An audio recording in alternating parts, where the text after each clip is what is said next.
ایک دفعہ کا ذکر ہے کہ حکومت وقت سے معمولی اختلاف کی بنا پر جنرل باجوہ اینڈ کمپنی کے فیض سے حکومت کا تختہ الٹنے کے لیے اسلام آباد کے ریڈ زون میں چند جتھوں پر مشتمل 126 دن کے طویل دھرنوں کا آغاز کر کے نہ صرف اسلام آباد بلکہ پورے ملک کو مفلوج کر دیا گیا۔ اس دوران یوٹیلیٹی بلز پھاڑ دیے گئے، اوورسیز پاکستانیوں کو کہا گیا کہ وہ لیگل طریقے سے رقم بھیجنے کی بجائے ہنڈی کے ذریعے رقم بھیجیں، سول نافرمانی کی کوشش کی گئی، چائنا کے صدر کا دورہ ملتوی کروایا گیا، سیاسی leaders, parliament, T V station اور سپریم کورٹ پر حملے کروائے گئے، مخالفین کو لاپتہ کیا گیا اور ان پر مقدمات درج کروائے گئے، مخالفین کو ننگی گالیاں دی گئیں اور پھر وکٹیں گرنے لگیں اور گن کے زور پر ضمیر جاگنے لگے، ہارس ٹریڈنگ کی انتہا ہو گئی اور قوم کو روزانہ اس ڈانس پارٹی میں یہ بھاشن بھی سننے کو ملتے تھے کہ پاک فوج فوری مداخلت کر کے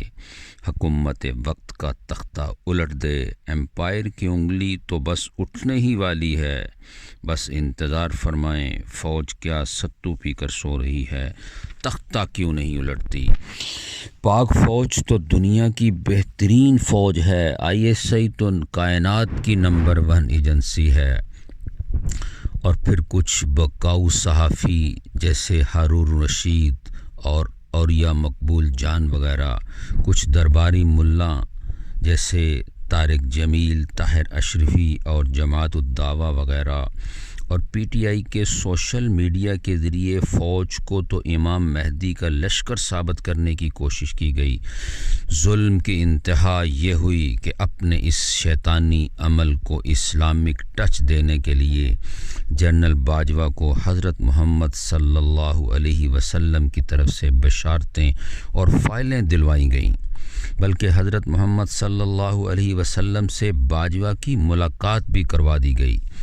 باجوہ کو تہجد گزار، قوم کا باپ، عظیم سپہ سالار جیسے دیگر ما فوق الفطرت خطابات سے نوازا گیا، اور پھر برسر اقتدار آنے کے بعد یہ بھی کہا گیا کہ تاریخ میں پہلی بار سول حکومت اور اسٹیبلشمنٹ کی اتنی مثالی انڈرسٹینڈنگ ہے اور ہم سب ایک پیج پر ہیں، وغیرہ وغیرہ۔ جناب والا، مجھے یاد ہے کہ ان دنوں جب میرے جیسے لوگ باجوہ اینڈ کمپنی کے اس غیر قانونی عمل کی مخالفت کیا کرتے تھے تو ہمیں انہی مذکورہ عناصر کی طرف سے غدار اور خوارج کے فتووں سے نوازا گیا اور 5th جنریشن وار کا حصہ بننے کے الزامات لگائے گئے اور حتیٰ کہ غائب کرنے کی بھی دھمکیاں دی گئیں، اور پھر جوں ہی منظرنامہ حسب معمول تبدیل ہوا تو پھر یہی عناصر جو کل تک اداروں کے اس سارے عمل کو خراج تحسین کی نظر سے دیکھتے تھے بلکہ تالیاں بجاتے تھے، لیکن اب ان کی نظر میں یہی پاک فوج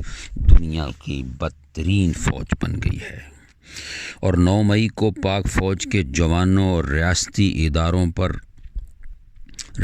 اور عسکری اداروں پر دہشت گردانہ حملے کر کے انہوں نے نہ صرف اپنی نفرت کا عملی مظاہرہ کر دیا بلکہ دنیا کو اپنی اصلیت بھی دکھا دی۔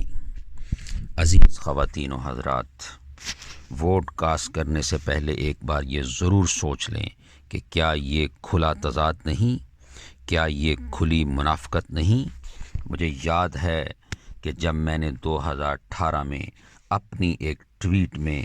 باجوہ اینڈ کمپنی کو عمران نیازی کے بارے مشورہ دیا تھا کہ جس سانپ کو آپ پار رہے ہیں یہ آپ کو اتنا نقصان دے گا کہ آپ سابقہ تمام تجربات بھول جائیں گے، اور پھر وقت نے ثابت بھی کر دیا، وما علینا الا البلاغ المبین۔